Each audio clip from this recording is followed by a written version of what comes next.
How many parents regularly boast about the sacrifice they would willingly give to their children? They would fight for them, they would die for them, and their grandchildren, and so on. How many may boast about their grandparents or parents even, or even themselves, fighting the war so that we could all be free? How many of them boast about that? How many of them would gladly give their lifestyle so their children could be happy, so they could have an education, so they couldn't be miserable, depressed, mentally unstable, so they could have friends and go out and play, exercise, go to the gym, bowling, swimming, whatever they do, cinema. Now what's happening? How many of these boastful parents are out there protesting against the lockdown? Schools have been closed.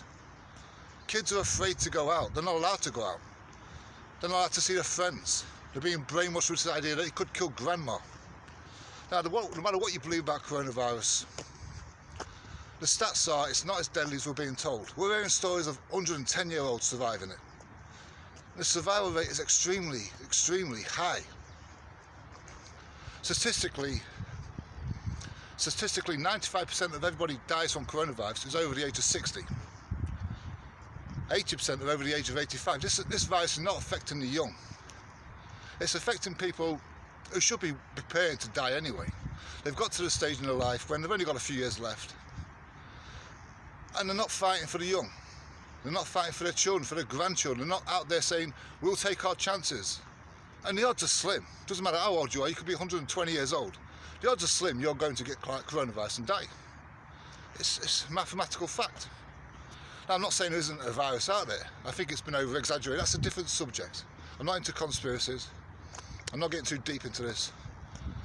But you boast about, these people boast about how much they love their children, how much they would sacrifice for children. Well, they're not sacrificing, are they? They're allowing the government to control us. They're not out there on the street saying, I want my grandchildren to be educated. Let us take the risks. Let us take the risks. Let our children be happy. If you can't do that, then don't ever boast about how amazing you are and how much you would sacrifice and die for your children, because it's a complete lie.